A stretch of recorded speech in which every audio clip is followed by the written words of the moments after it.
بسم الله الرحمن الرحيم إن الحمد لله نحمده ونستعينه ونستغفره ونعوذ بالله من شرور أنفسنا ومن سيئات أعمالنا من يهده الله فلا مضل له ومن يضلله فلا هادي له ونشهد أن لا إله إلا الله وحده لا شريك له ونشهد أن محمدا عبده ورسوله أما بعد السلام عليكم ورحمة الله تعالى وبركاته الله سبحانه وتعالى قرآن الكريم ده مرحمة قلبي نحن نقص عليك أحسن القصص بما أوحينا إليك هذا القرآن وإن كنت من قبله لمن الغافلين.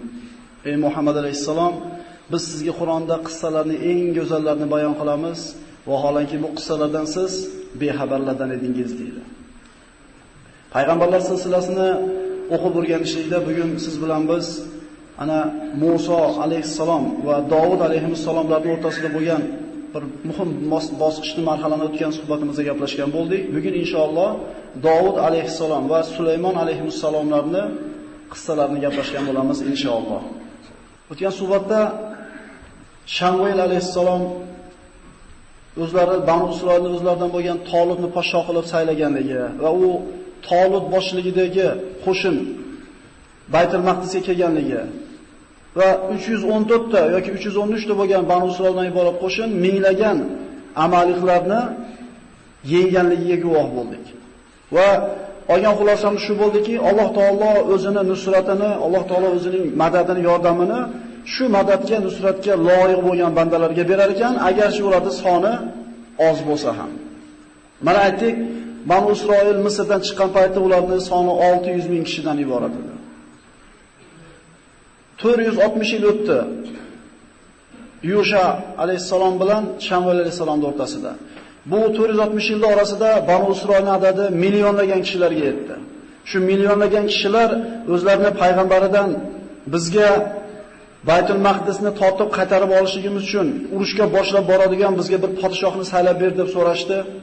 Alloh taolo ularga Tolutni podshoh qilib saylagandan keyin va ularga jihod farz qilingandan keyin millionlagan yahudlardan faqat 8 mingta kishigina Tolutga ergashishlikka rozi bo'ldi. Alloh taolo eladi ularni.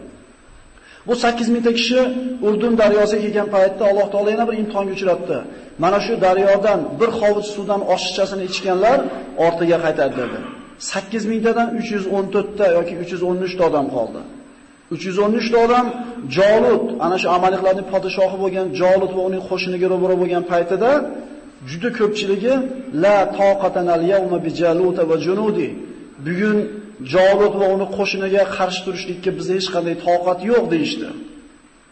Ana shu 314 ta odamning ichidan ham odamlar uje elanishni boshladi. Va qalbida iymoni mustahkam bo'lgan, Allohga haqiqiy tavakkul qilgan bir qancha kishilar bor ediki, ular aytishdi, qancha oz toifa jamoalar katta qo'shinlarni yenggan Allohning izni bilan. G'alaba sonni tayyorgarlikning kattaligi bilan bo'lmaydi. G'alaba Allohning nusrati bilan, Alloh taoloning madadi bilan bo'ladi. Va sobit qilib turishdi. Va ko'rdik, Jolut muborazaga, ya'ni yakkama-yakka olishlikka birorta bir Banu Isroildan birini chiqishni talab qilganda hech kim chiqmadi. Yana elanyapti ularni qatorlari. Shunda Tolut kim bu bilan chiqib urushadigan bo'lsa, albatta mendan keyin podshoh bo'ladi, qizimni unga beraman, mendan keyin mana shu Banu Isroil ustidagi podshoh bo'ladi deganda 16 yoshli yigit chiqdi. Milliondan 8 mingta. 8 mingtadan 314 ta. 314 tadan bir 10 ta tizzasi qoldiramaganlar. Endi ana shu 10 tadan bitta chiqdi birodarlar. Ana shu bitta odam Allohning g'alabasiga haqli edi. Alloh taolo unga yordam berishligiga loyiq ediki, 3 dona toshni aylantirib otib qo'yganda, ana shu jussasi katta bo'lgan Jolut bir zarba bilan yerga mayit bo'lib tushdi. Demak, Alloh taolo duolarni ijobat qilishligi, Alloh taoloning yordami bandalari shu yordamga loyiq bo'lgan kuni kelar ekan. U ana shu 16 yoshli yigit bu Davud alayhissalom edi. Mana Alloh taoloning izni bilan fahazamuhum bi iznillah dedi Alloh taolo. Allohning izni bilan ular ana shu amaliklarni mag'lub qilishdi va Baytul Maqdisni qaytarib olishdi. Ana shu va'da qilingandek Tolut vafot etgandan keyin Davud alayhissalom Banu Isroil ustidagi podshoh bo'ldi va Alloh taolo u kishini payg'ambar qilib tanladi. Yusha ibn Nundan beri jamlanmayotgan podshohlik va payg'ambarlik Davud alayhisolamning qo'lida jamlandi. Yusha alayhisalom ham podshoh edi, ham payg'ambar edi. Keyinchalik uni Banu Isroil bo'lishib olgan edi. Lavi ibn Yaqubning bolalarida payg'ambarlik, Yahuda ibn Yaqubning bolalarida podshohlik bo'lib bo'linib qolgan edi. 460 yildan beri jamlanmayotgan podshohlik va payg'ambarlik bitta kishining qo'lida Alloh taolo jamlab berdi. Muorriq aytadi, Davud alayhisalom pastay bo'ylik, ko'zlari ko'k, sochlari siyrak, qalbi toza edi. Qarang, bu o'zi amaliqlar katta edi. Bu Banu Isroil kichkina edi jussasi. Yana bu ularning ichidagi yana ham kichkinaroq edi. Demak, jussani kattaligi, tayyorgarligi, qattiqligi bilan emas, Allohga bo'lgan iymon bilan bo'ladi g'alaba. Alloh taolo Davud alayhisalomga Zabur deb nomlanuvchi sahifalarni nozil qildi. Va atayna Davuda zabura. Biz Davudga Zaburni ato etdik. Rivoyatlarda keladi, yer yuzida yashab o'tgan odamlarning eng go'zal ovoz egasi bu Davud alayhissalom. U kishidan keyin hech kimga bu ovoz berilgani yo'q. Rasululloh sollallohu alayhi vasallam Abu Muso Ash'ari roziyallohu anhu Qur'on o'qib turganlarini eshitdi-da, Abu Musoning ovozi nihoyatda go'zal edi. Laqad utiya Abu Musa min mazamir Davud. Dar haqiqat Abu Musoga Davudga berilgan ovozning bir qismigina berildi xolos deyildi. Hozirgi zamonda qanaqa chiroyli ovoz egalari bor, qanday bir qorilar bor. Lekin ulardagi Abu Musoga Davud alayhisolamda bir mizmor berilgan bo'lsa, bularga nima berilgan? Endi shu Davudning o'zini egasi bo'lgan Davud alayhisolam qanday bir chiroyli ovoz egasi bo'lgan? Davud alayhisolam Zaburni tilovat qilgan paytida tog'lar jo'r bo'lar edi. Qushlar havoda uchib turgan qushlar to'xtab turib Davud alayhisolamning tilovatiga quloq solardi. Alloh taolo Qur'onda marhamat qiladi: "Ya jibalu awwibi ma'ahu wat-tayr. Va sakharna ma'a Davud al-jibala yusabbihna wat-tayr va kunna fa'ilin." Odamlar Davud alayhisolamning mo'jizalariga guvoh bo'lib turishdi. Inna sakharna al-jibala ma'ahu yusabbihna bil-ashi wal-ishraq wat-tayra mahshuratan kullun lahu awwab. Davud alayhisolamga Alloh taolo juda ko'p mo'jizalarni ato etdi. Ulardan biri va alanna lahul hadid.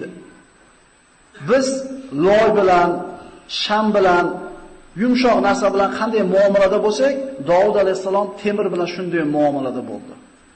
Davud alayhisalomni mana temir ishi bilan shug'ullangan deb aytamiz. Davud alayhisalom temirni bir shaklga keltirish uchun bolg'a yoki o't kerak bo'lgan emas. Shunday temirni olgan, biz loyni qanday ezib xohlagan shaklimizga keltirsak, qo'li bilan shunday shaklga keltirgan. Dalil va alanna lahul hadid. Biz unga temirni yumshoq qilib berdik deydi Alloh taolo. Davud alayhisalom davridagi bo'ladigan urushlarda askarlar o'zlarining ustlariga sovutlar ilishar edi. Ya'ni u sovut deganda nima tushunamiz? Katta-katta temir parchalari bo'lardi, insonni oldi va orqasini yopishlik uchun ko'hragiga, orqasiga yelkasi orqali ilib qo'yilardi. Bu ham og'ir edi, ham noqulay edi. Lekin Davud alayhisalom mana shu sovutlarni yangi turini ixtiro qildi.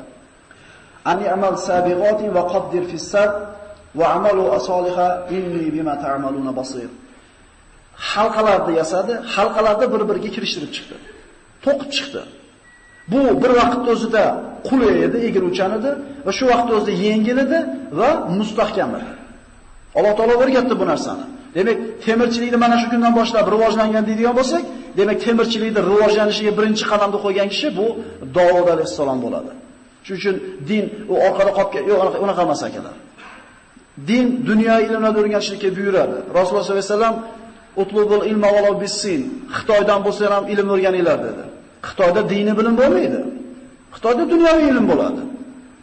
Rasululloh buyuryaptimi? Demak, dunyoviy ilmlarni o'rganishlik ham siz bilan bizga farz bo'ladi, birodarlar. Bir paytlar biz ota-bobolarimiz bu hadislarni yaxshi tushunganligidan bu algebrasi bo'ladimi, tabobati bo'ladimi, fizikasi bo'ladimi, astronomiyasi bo'ladimi, cho'qqilarga chiqqan.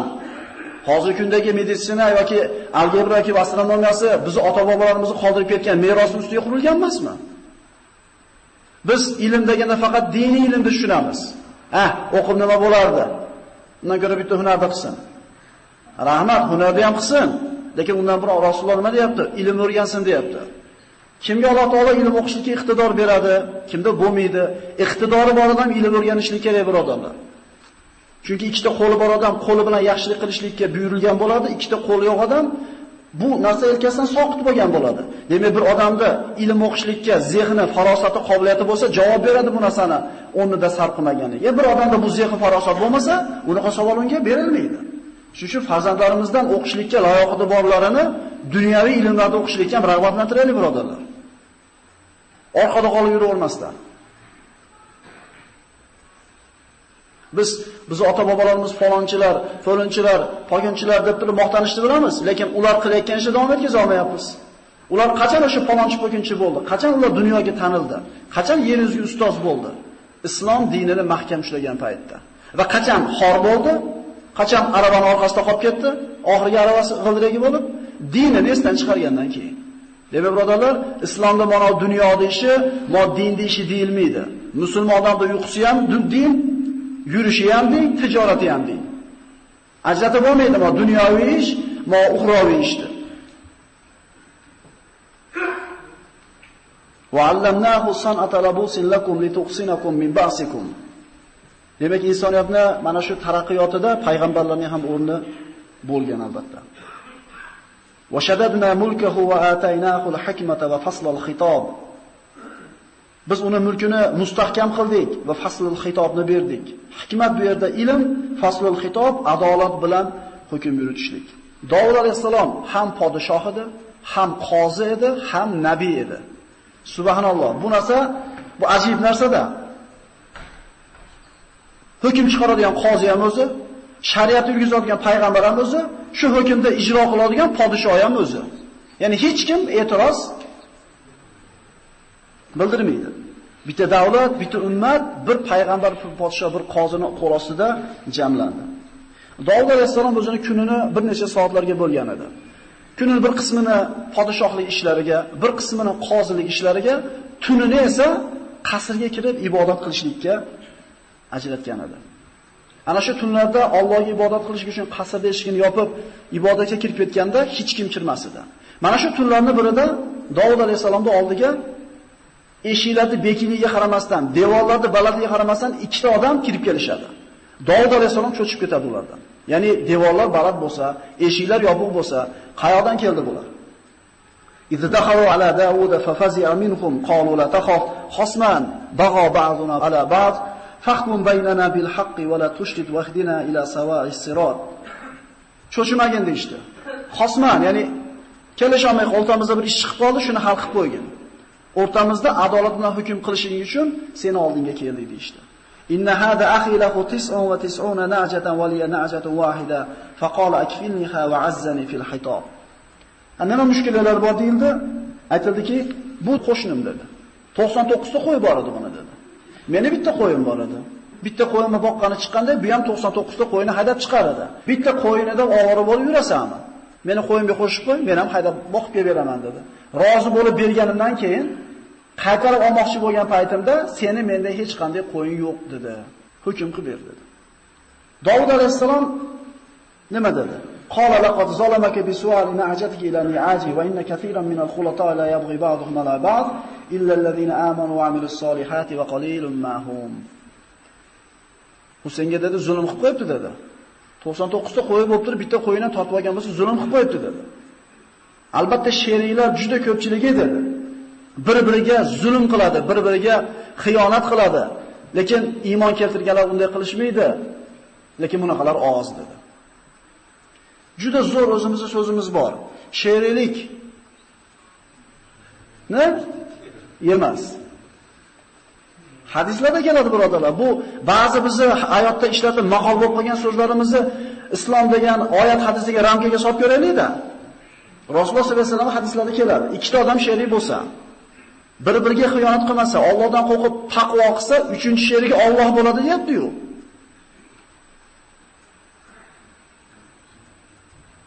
Har kuni ishlab kelayotgan, hayotimizda kunda ko'rayotgan, ishlayotgan maqolga ishonamizmi? Yo payg'ambarimiz 1,5 yil burun aytib qo'ygan hadisga ishonamizmi? Mana shu yerda bizning kimligimiz bilinaveradi. Sheriklar anaqa yemaydi. Ikkita sherik bir-biriga xiyonat qilmasdan pokiza holatda muomala qilsa, sherim ko'rinmayapti, 50 so'm solib qo'ydi, shop qo'ysa, bu qadam ko'rib o'tiribdi, 100 so'mga oldim deyman deb turib 50 so'mdan san 100 so'm deb qo'ysa, sherigi ko'rmaydi. Agar shunday qilsa, Alloh taolo chiqib ketadi, 3-sherigi shayton bo'ladi. Agar ikkita sherik halol bo'lsa, 3-sherigi Alloh bo'ladi deyilyapti hadislarda. Rivoji, barakoti, hifzi, himoyasi Allohning zimmasiga deyilyapti-ku. Nimaga bizni sherikligimiz hech o'sha qasi chiqmaydi? Demak, Alloh aytayapti mana, juda ko'p sheriklar bir-biriga zulm qiladi deyapti. Demak, o'sha ko'pchilik ichidan ekanmiz biz ham. Lekin iymon keltirgani bunday qilmaydi. Lekin bunaqalar oz deyapti Alloh taolo.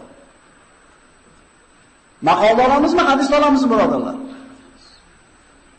Ya'ni bu sheriklik ish rivojlanmaganligi necha yuz yillardan beri bo'lib kelyaptiki, maqol suratiga kirib ketdi bizga. Bor birodarlar, hayotda sherik bo'lib, halol pokini ishlab, umrining oxirigacha sherik bo'lib, baraka topganlar bor. Bitta o'zingiz ishingiz yurmayaptimi, sherik bo'ling-da, Alloh 3-sherigi bo'laman deb va'da qilyapti.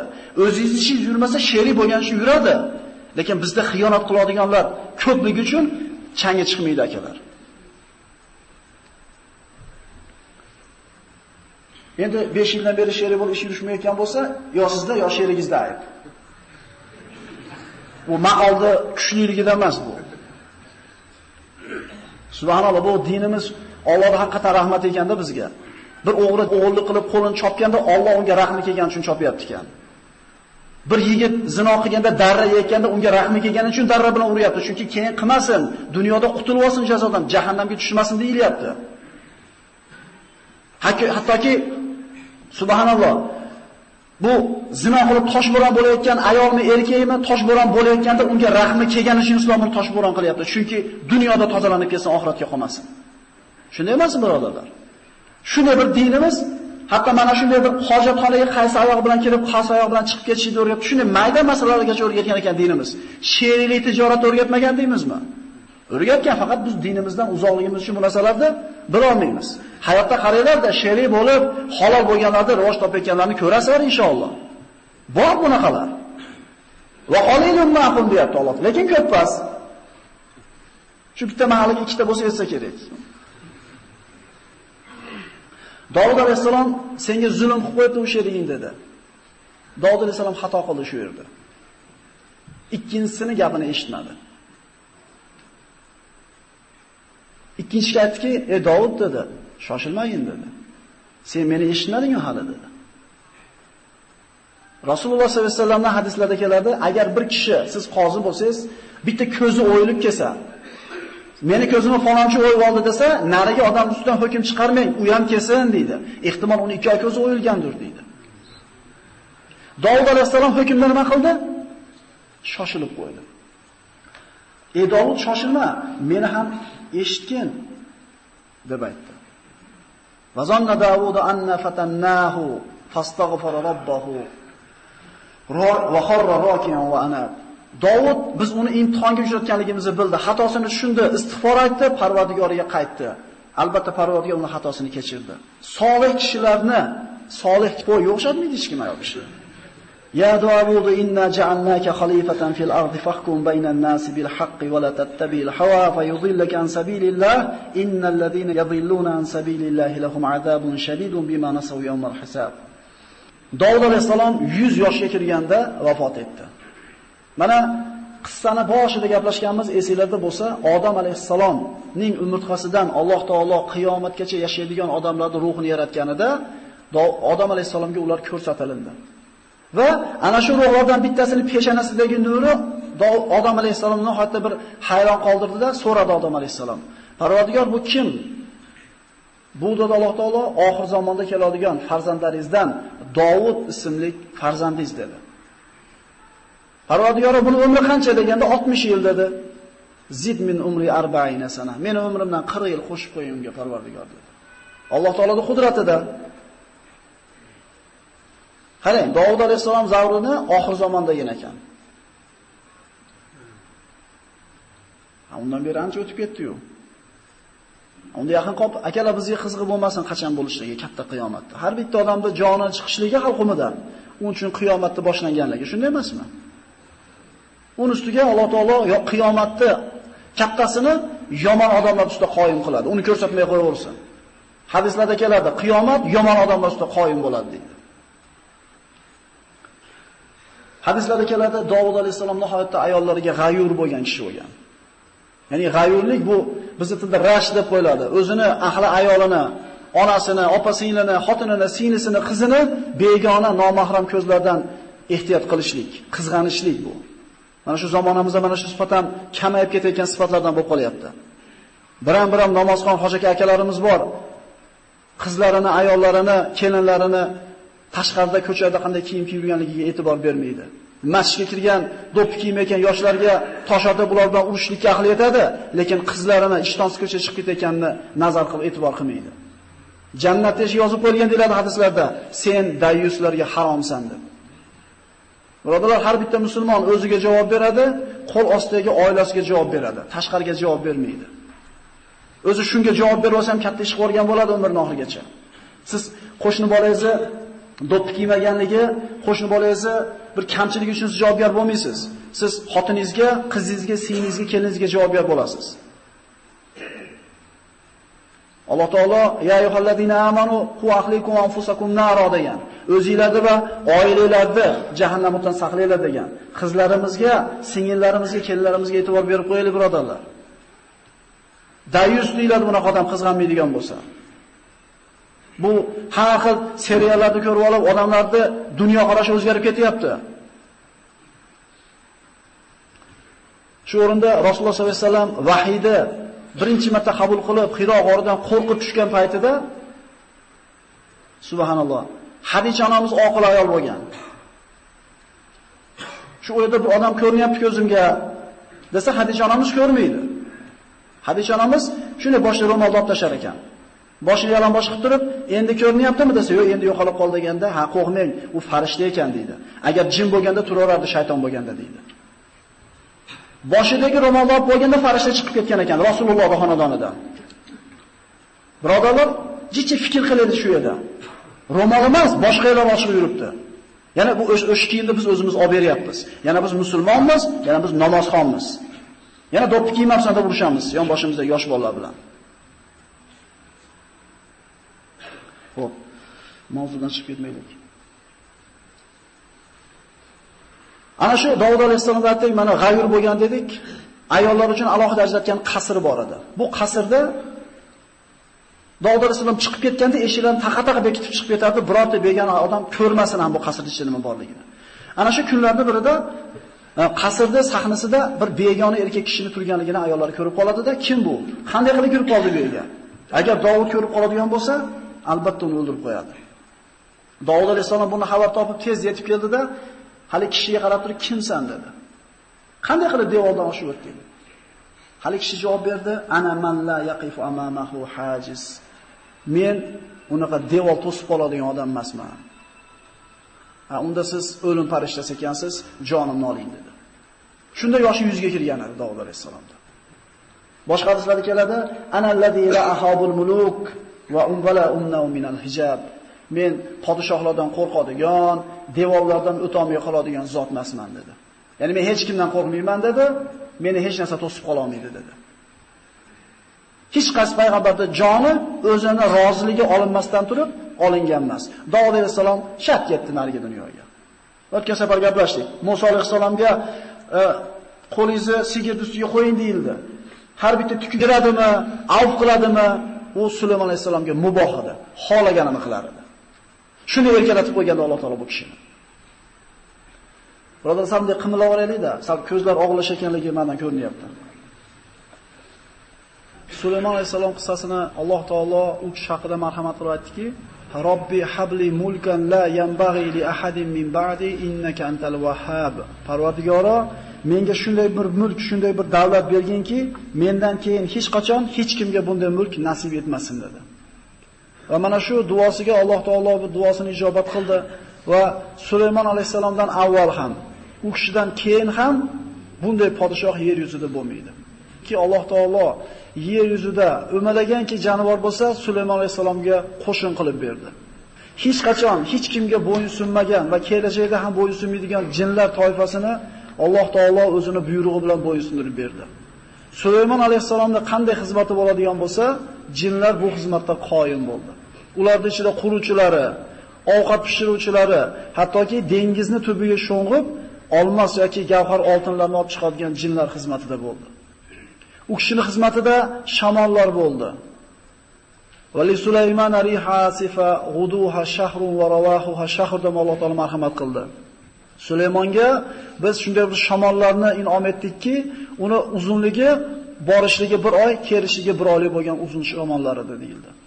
Sulaymon alayhisalom shu shamolga buyursa, qayoqqa xohlasa aytgan joyga bulutni haydab olib borardi va ana shu joyga yomg'ir yog'dirar edi.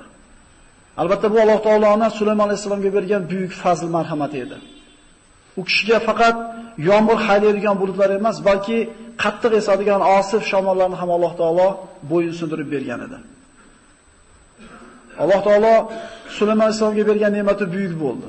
Ana shu o'zini qo'shini bilan biror joyga borib bir jang qilmoqchi bo'ladigan bo'lsa, ana shu yog'ochlardan biriktirilgan bir katta bir maydonga askarlarni chiqarar edi va shamolga buyurganda shamol ko'tarib, u o'sha qo'shinni aytgan joyga olib borib yetib qo'yar edi. 1 oyda yetadigan masofaga bu qo'shin ertalab uchsa peshinda yetar edi, peshinda yo'lga chiqsa shomda qaytib kelar edi. Alloh taolo u kishiga qushlarning tillarini, hayvonlarning tillarini bilishi berilgan edi. Ya'ni bu kishining duosini Alloh taolo albatta ijobat qildiki, mendan keyin hech kimga berilmagan mulkni ato etgin dedi. Sulaymon alayhisalom davrida yashaydigan odamlar jinlar bilan bir balolangan, ibtilolangan edi. Ya'ni jinlar g'aybni biladi degan e'tiqod ularda o'rtasida yurardi, ba'zi o'rtasida. Ya'ni g'aybni bilishlik faqat Alloh taoloning o'ziga xos bo'lgan ilm. Hech kim g'aybda kelajakda nima bo'lishini bilmaydi. Bilishi mumkin ham emas.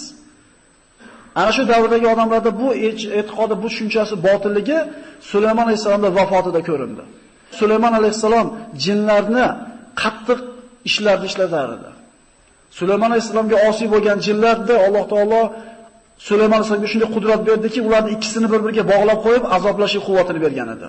Bu Sulaymon alayhisalomga osiy bo'lsa, bu dunyodagi jazo shu edi, oxiratda albatta jahannamda kuyaradi ular. Demak, jinlar Sulaymon alayhisalomga Allohdan qo'rqqanligidan, jahannamdan qo'rqqanligidan itoat qilar edi. Ana shu shaharda tashqarisidagi og'ir toshlarni o'yib ishlatadigan joyda jinlar xizmatda turar edi. Vaqti bilan chiqib ularni muroqaba qilib, kuzatib turar edi. Jinlar Sulaymon alayhisalom ularni kuzatib turgan paytda dam olmasdan, tanaffussiz, tinimsiz harakat qilishib, mehnat qilishar edi. Chunki qo'rqishar edi. وَمِنَ الْجِنِّ مَنْ يَعْمَلُ بَيْنَ يَدَيْهِ بِإِذْنِ رَبِّهِ وَمَنْ يَزِغْ مِنْهُمْ عَنْ أَمْرِنَا نُذِقْهُ مِنْ عَذَابِ السَّعِيرِ. Sulaymon alayhisalomga itoatsizlik qilsa, Sulaymon alayhisalom mana aytdik azoblar edi. Lekin bu osiy bo'lganligi uchun dunyoda o'zidan qutulmas bular. Dunyoda ham azoblanardi, oxiratda ham Alloh taolo sayr jahannami bilan ularni azoblayman derdi. Demak, Sulaymon alayhisalomga jinlar Allohdan qo'rqqanligidan itoat qilishar edi. Ya'ni tamomiy itoat bo'lgan, tamomiy taslim bo'lgan. Hali noilojliklar bo'lib endi qilib qo'yib bo'lgan emas, qo'rqqanidan qilgan ular. Ya'maluna lahu ma yasha'u min mahariba wa tamathila wa jifanin kal jawab wa qudurun rasiyat. Sulaymon nimani xohlasa shuni bajarishar edi. U kishiga berilgan mo'jizalardan yana biri va asanna lahu aynal qitr. Buloqdan nima chiqadi? Sulaymon alayhisalomga mis oqib chiqadigan buloq berildi. Suvdan o'rniga mis oqib chiqarildi birodarlar. Agar bitta shuni o'zi sizda bo'lsa yetadi o'zi. Xohlagan narsasini olib yasardi. Bu tugamas edi bu narsa.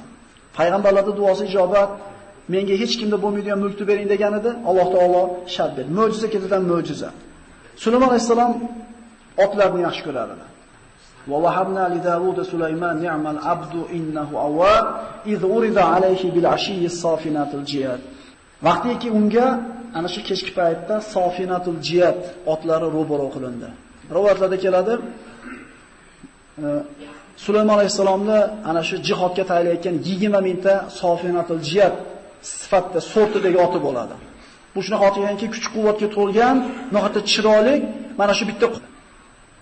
Demak, birodarlar, shundan keyin mana Ismoil alayhisalomga men sizni tushimda so'yayotganimni ko'rdim. Nima deysiz deb ota so'raganda, inshaalloh meni sabirligimni ko'rasiz dedi. Ya'ni puliga, olib qo'ygan narsasiga emas, o'zini ichidagi bo'lgan sifatni ham Allohga nisbatlab turib aytayapti. Alloh bersa, ine sabr qilaman deyapti. Aniq men sizga beraman, aniq men o'rgatib qo'yaman, aniq men sizni anaqa qilib yuboraman, mana qilib yuboraman. U o'zining ichidagi sifatga ham ishonmagan. Musulmon odam qo'rqoq bo'lib qoladi. Aytaymi nimadan qo'rq? Bo'lmay qolsa-chi? Hali soat 1larda boraman inshaalloh. Chunki Alloh yaxshi ko'rgan bandalar mana qilib jazolagan ekan. Muhammad alayhisalom inshaalloh demaganda 15 kun yoki 6 oy vaqt to'xtab qolgan ekan. Sulaymon alayhisalom shuncha narsani olgan kishi bir marta inshaalloh demagan uchun 70 ta odamdan bittasi ham tug'magan ekan. Endi biz nima qilishimiz kerak? Inshaalloh degan so'z og'zimizdan tushmasligi kerak. 11-da to'y qilamiz. 12-da chaqiriq qilamiz. Qadam bo'lasiz, birodar. Demak, inshaalloh degan so'z og'zimizdan tushmasligi kerak ekan. Alloh taolo Sulaymon alayhisalomga hukm chiqarishlikda, qazo qilishlikda, ya'ni hukmni ijro qilishlikda bir adolatni ado etgan, hikmatni ado etgan edi. Va Davud va Sulaymon yahkumani fil harb. Davud va Sulaymon alayhisalom bir hukmni chiqarib turishgan edi. Ya'ni ikkita qo'shni bor edi. Bittasi cho'pon edi, bittasi dehqon edi. Dehqonda ekin-tikin yeri bor edi, cho'ponda qo'ylari bor edi. Cho'pon har kuni o'rtasidagi bo'lgan bir to'siqni mahkam berkitar edi, qo'y chiqib ketmasligi uchun tomonga. Tunlarda birida qo'ylar yaxshi bog'lanmaganligi uchun cho'ponda aybi bilan devor ochilib, kechasi bilan dehqonda ekin-tikinini yo'q qilib tashlagan bo'ladi. Ikkalasi Davud alayhisalomning oldiga keladi va buni hukm nima bo'ladi deb so'rashadi. Davud alayhisalom cho'pondan so'raganda cho'pon aybini bo'yniga oladi, qo'y sezmagan holatda sizlarni tepalab tashlamasin. Ulamolar aytadi, mana shu shumolani shu so'zida lug'aviy balog'at bor. So'zdagi bir fasohat bor. E'tibor bering.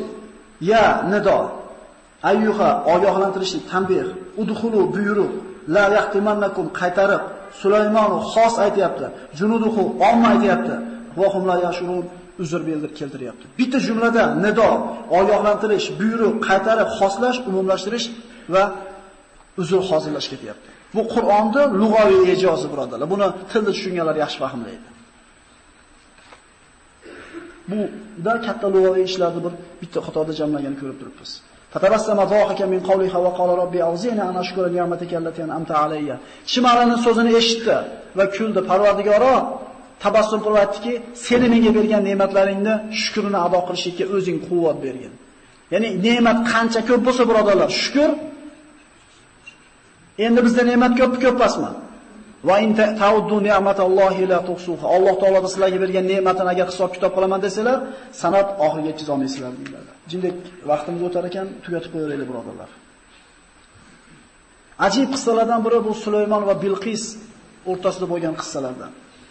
Ana shu qo'shinlari butun mana shu qutqumizqalardan, hayvonlardan bo'lgan qo'shin jamlanganda Hudhud degan qushni yo'qligini ko'radi. Hudhud qani deydi. Nimaga yo'q deydi. Yo deydi, azoblayman, yo so'yib tashlayman, yo yo'qligi bir uzr aytadi deydi. Mana shu so'zda bir hikmat bor. Yo'qligi uchun so'yib tashlayman, yo jazolayman, yo uzri bo'lsa aytsin, kechiraman deydi. Ozgina vaqt turganda Hudhud qush keladida, aytadiki, "Ey Sulaymon" deydi, "Bir ish bor" deydi. "Men sendan ko'ra ana shu ishda bilimdonroqman" deydi. "Ahattu bima lam tuhid bihi va ji'tuka min sab'in bi naba'in yaqin." Ya'ni oddiy bir qushni yer yuzida yashab o'tgan eng buyuk podshohga qilayotgan muomalasini ko'ring. Bitta ish bor, men sendan yaxshiroq bilaman, deyapti. Unaqa xorlik, laganbardorlik, yetti bukilishlik unaqa yo'q. Saba qavmidan keldim dedi. Bir ayol kishi boshqarar ekan ularda. Ularda bir ana shu Bilqis degan podshoh ayolga, malikaga juda katta ne'matlar berilgan ekan. Ular Allohni qo'yib quyoshga sajda qilishar ekan va katta arshi bor ekan dedi. Sulaymon alayhisalom gapini eshitdi-da, ko'ramiz dedi. Ko'ramiz, sananzur asadaqtam kunta minal kadibin. Rost gapirdingmi? Yolg'onni ko'ramiz dedi. Va hayron bo'ldi Sulaymon alayhisalom. Zamonasida ayol kishi podshohligidan hayron bo'ldi. Shuncha mulkiga bo'lganligidan hayron bo'ldi va Allohni qo'yib qanday qilib ular quyoshga sajda qiladi? Bundan ham hayron bo'ldi. Va xat yozib berdi. Mana hatto borib tashlagan va ularni javobini ko'rib kelgan dedi. Sulaymon alayhisalom yozib bergan xatni ana shu Hudhud olib bordi va ana shu saroyga borib tashab, chekkaroqqa borib qo'nib turdi. Bilqis ana shu Saba, Yamandagi Saba qabilasining malikasi edi. Oqila ayol edi. Va aytdiki, "Qolat ya ayyuhal malau inni ulqiya ilayya kitabun karim, innahu min Sulaymana va innahu bismillahir rohmanir rohim."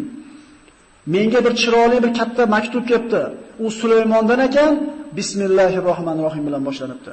Sulaymon alayhisalom nima deb xat yozgan edi? haddinglardan oshmasdan meni hukmimga bo'ysungan holda, menga taslim bo'lgan holda, mu'min bo'lgan holda oldimga kelinglar dedi. Ya'ni taslim bo'lishga bo'lgan to'g'ridan-to'g'ri chaqirig'idi. Malika maslahat qilyapti atrofdagilar bilan. Nima qilay dedi. Sizlarga maslahat solmasdan turib, bir ishni qilmayman. Atrofdagilarda aqli Bilqisnikichalik emas edi. Ular aytdiki, biz o'zimizga yetarlikmiz, kuch-quvvatimiz ham joyida, nima qilsangiz qilavering deydi. Bilqis aytdi, agar oddiy podshoh bo'lsa dedi, bir yurtga kirib bostiradigan bo'lsa, azizlarni xor qilib bayron qiladi. Men bir ulkan hadiyalarni jo'nataman. Qani nima deb javob qaytar ekan? Juda katta karvonga katta hadiyalarni solib jo'natadi. Mazmuni elchilar aytadiki, biz senga taslim bo'lmaymiz-ku, ey Sulaymon, senga bo'yin sunmaymiz ham, urushmaymiz ham, lekin sulh tuzaylik. Mana hadiyalarni, do'stligimizni nimasi? Belgisi. Shunda Sulaymon alayhisalom g'azablanadi. Atumiddunani bima, bu pulni meni ko'nima olaman deyapsizlarmi? Allohning menga bergan narsasini ko'rmaysizlarmi? Bu sizlar deyapti, antum bi hadiyatikum tafrahu. Sizlar deyapti, dunyo matosi bilan xursand bo'lasizlar deyapti. Birodarlar, Sulaymon alayhisalom mulkining kattaligi bilan, podshohligini buyukligi bilan xursand bo'lmagan ekan. Mo'minligi bilan, musulmonligi bilan faxrlangan ekan. U senlar deyapti, 5-6 so'm pulga sig'may ketishasan teringga, u faxrlanadigan narsa emas bu. Va mana shu javob bilan qaytib kelgandan keyin Bilqis bu Sulaymonning oddiy podsho emasligi, unga taslim bo'lish kerakligini tushundida va yana qaytib xat jo'natdi, biz taslim bo'lgan oldinga ketyapmiz deb. U yo'lda kelyapti, Sulaymon alayhisalom kutib turganda, Sulaymon alayhisalom ana shu o'zini atrofida o'tirgan ayonlariga, kim uni ana shu arshini taxtini men oldimga, u kelishigidan bo'lib olib keladi. Jinlardan ifrit degani bor edi. Men dedi, mana shu majlisning tugaguncha olib kelib qo'yaman oldinga shu taxtni dedi. Sulaymon alayhisalomning majlisi bomdod bilan peshingacha bo'lar edi. Ya'ni 4000 5000 kilometr masofadagi narsani 4 soat 5 soat olib kelib qo'yaman dedi. Yo'qmadi bu Sulaymon alayhisalom. Samolyotda bo'lganingizda yuklashi bor, tushirishi bor birodarlar. Qolallazi indahu ilmun minal kitab ana atika bihi qabla an yattadda ilayka tarfuk. Ilmi bor dedi. Ana shuni shu ayonlar ichida bir ilmligi bor edi. Aytdiki, ko'zingni onavi xonani oxiriga borib qaytarib olib kelguningcha taxt mana shu yerda bo'ladi dedi. Haqiqatan Sulaymon alayhisalom ko'zini shunday xonani oxiriga borib qaytarib kelganda taxt yonida turgan edi. Ikki xil rivoyat bor bu yerda. Birida bu Jabroil edi deyiladi. Ikkinchisida ana shu Banu Isroildan bir kishi bor edi, Alloh taoloning ismul azamini bilar edi. Ya'ni shunday ismlar ediki, shu ismni o'rtaga qo'yib duo qilinsa Alloh albatta ijobat qilar edi. Ana shu ikkinchi rivoyat rojihroq, to'g'riroq bo'ladi. Mana shunday ishlarga qodir kishilar Sulaymon alayhisolamning qo'l ostida bo'lgan. Tasavvur qilinganda qanaqa kuch-qudrat, qanaqa mulk bo'lgan bu. Lekin u kishi ham ketdi. Innaka mayyitun va innahum mayyitun. Ey Muhammad alayhisalom, siz ham bir kun o'lasiz. Ular ham o'ladi bir kun. Arsh keldi va Sulaymon alayhisalom aytdi, bu Parvardigorim menga bergan ne'mati, shukr keltiramanmi, kofir bo'lamanmi? Arshni o'zgartirib qo'yishlikka buyurdi. Bu yerdan gavharni oldi olmasin, bu yerdan brilliantini oldi o'rnini o'zgartirdi-da, o'zgartirish kiritib qo'yib turib, qani nima qilar ekan, tushunamiz ekan. Bilqis kirganda, seni taxting mananda qamadi dedi. Aytdik, Bilqis oqlay oladi. Ha desa, o'zgartirilgan. Yo'q desa, arshini ayni o'zi zo'r gap aytadi. Kannahu deydi. Xuddi o'zi ya deb qo'ydi. Ya'ni bu gapning o'zida ha ham degan javob bor. Ya'ni oqil edi. Xuddi o'zi ya deb qo'ydi. Sulaymon alayhisalomga Bilqis taslim bo'ldi, lekin iymon keltirmadi. Hali qalbi yumshamadi. Shunda Sulaymon alayhisalom unga bir inson bolasini qo'lidan kelmaydigan bir mo'jizani ko'rsatmoqchi bo'ldi, bir qasrga yetalab bordi. Bu qasr shishadan bo'lgandi, birodarlar. Hozir tasavvur qila olamizmi shishadan bo'lgan qasrni? Bu qasrda jinlar yasagan edi.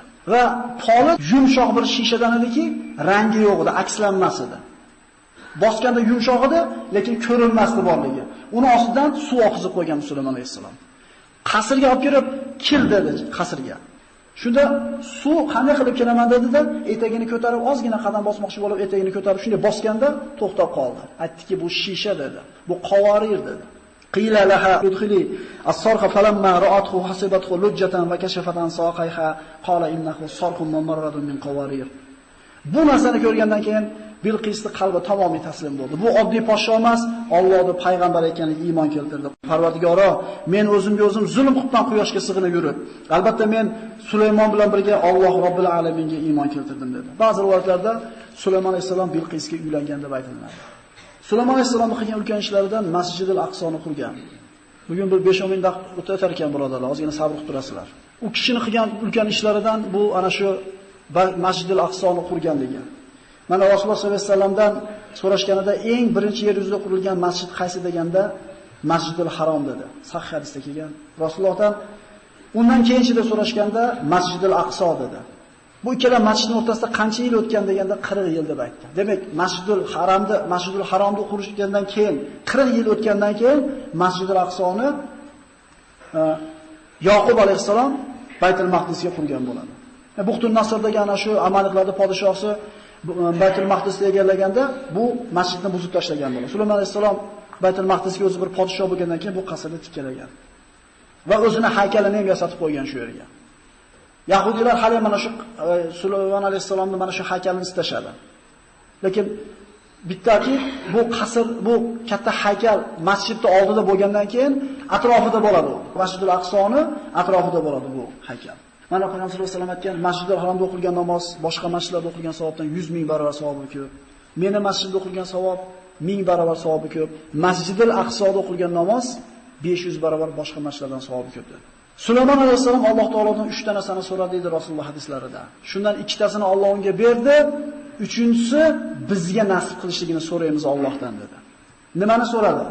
Alloh taoloning hukmidek odilona hukm qilishlikka tavfiq so'radi. Alloh berdi. Sulaymon alayhisalomning hukmi odil bo'ldi. Sulaymon alayhisalom hech kimga berilmaydigan mulk so'radi. Alloh taolo u mulkni berdi. Va 3-inchisi so'radi, masjidni qurib olib duo qildiki, Parvardigor dedi. Kim uyidan niyati faqat Masjidul Aqsoda namoz o'qiyman degan niyat bilan chiqsa, faqat shu niyat bilan va kelib namoz o'qisa, onasidan tug'ilgandek gunohlardan toza bo'lishligini so'radi. Biz Allohdan so'raylik, birodarlar. Masjidul Aqsoda borib 2 rakat namoz o'qigan odamning gunohlari xuddi onasidan pok bo'lgan kundagidek pokiza bo'ladi. Sulaymon alayhisalom 52 yoshda vafot etdi. Birodarlar, har qancha inson uzoq yashamasin, har qancha kambag'al, kasal, sog', boy bo'lmasin, baribir kun o'ladi. Sulaymon alayhisalom ham o'ldi. Shuncha mulk egasi bo'lgan Sulaymon alayhisalom o'ldi. Lekin bu o'limini Alloh taolo insonlarga ibrat qildi. Sulaymon alayhisalom jinlarni aytdik, mana hamma ishlarni ishlatardi. Xususan ana shu shaharda tashqarisida bo'lgan karyer deymiz-ku biz, mana katta tog'ni o'yishlik, toshni yo'nishlik bo'lgan ishlarni ishlatardi-da, Sulaymon alayhisalom vaqti bilan chiqib ularni kuzatib turardi.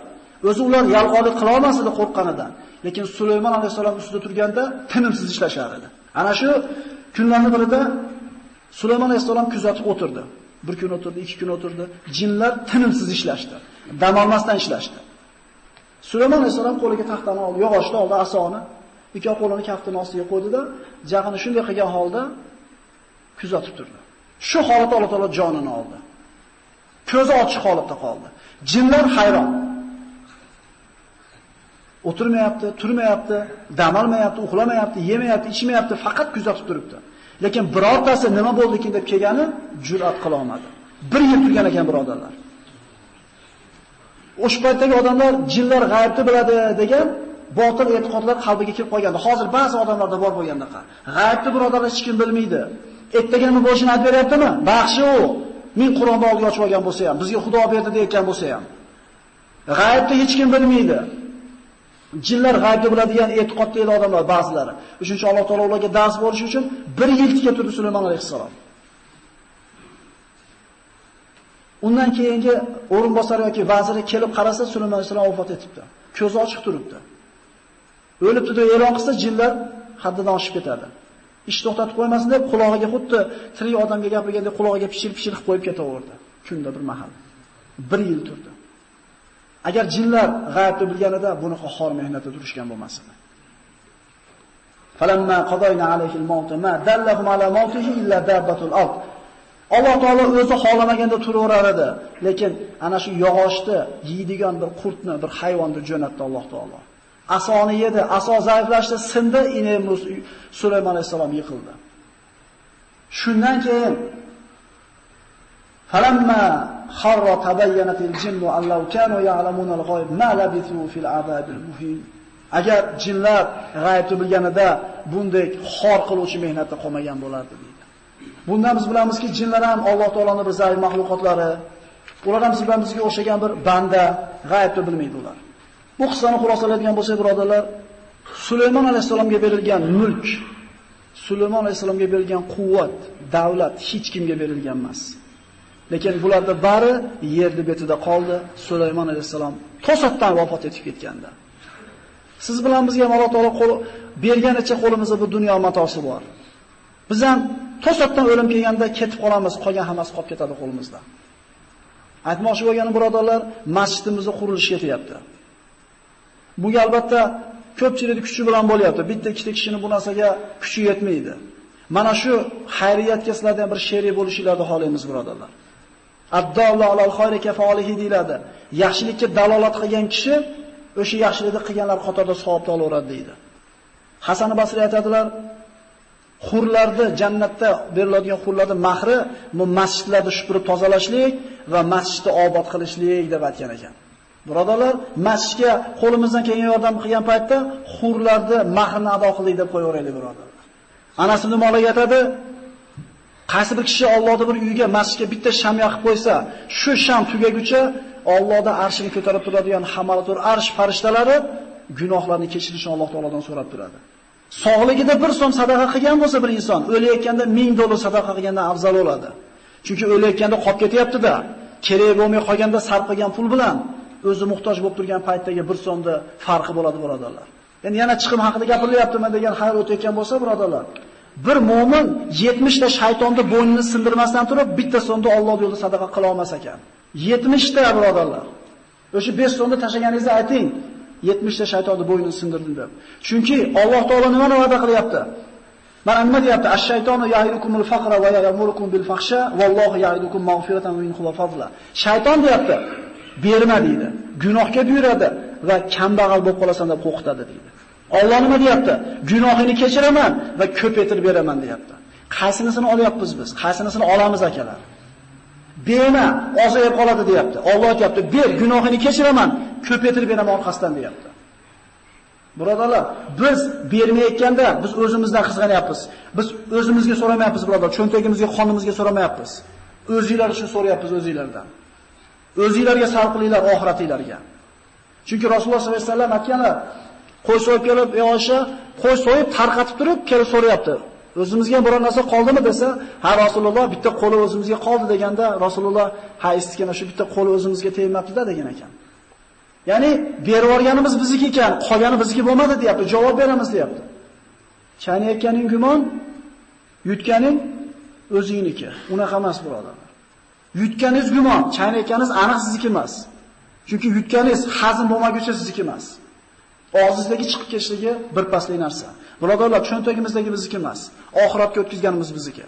Kim bir so'm sadaqa qilib millionta savob olsa, bitta odam million sadaqa qilib bitta savob oladi. Bu imkoniyatiga qaraydi. Biz Allohning uyini obod qilishlikka, sizlarni sheriklikka chaqiryapmiz xolos.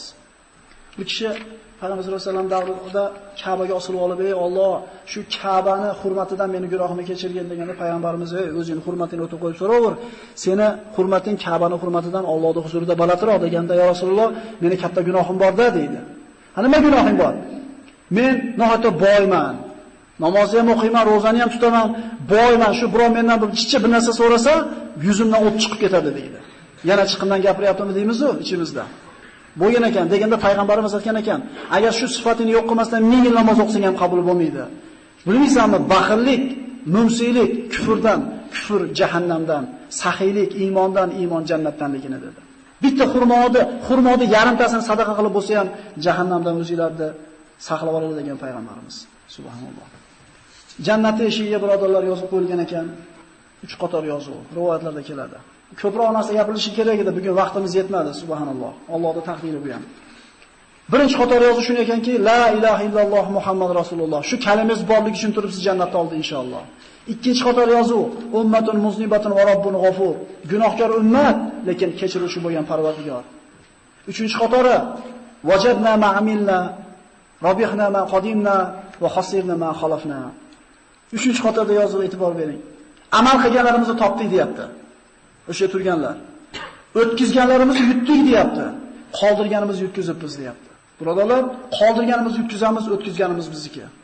O'zimizga rahmimiz kelsin, o'zimizni oxiratimizga sarf berib bo'ladi. Mana shu masjidning qurilishiga kim qo'lidan kelgancha hissasini qo'shsin birodar. Ana shu eshikda yashillar qo'yib qo'ygan, kim g'ishabga beryapti. Mana ayol hukumat bir qancha g'ishlarni berdi. Mana qo'shnilarimiz suv beryapti, svet beryapti. Har kim qo'lidan kelganicha birodarlar. Yana qaytarib aytamiz, biz o'zimizga so'ramayapmiz. Mana shu Allohning uyini obod qilishlikka hurlarni mahriga so'rayapmiz, birodarlar. Alloh subhanahu va taolo eshitgan mav'izalarga hammamizga amal qilishni nasib qilsin. Assalomu alaykum va rahmatullohi va barakatuh.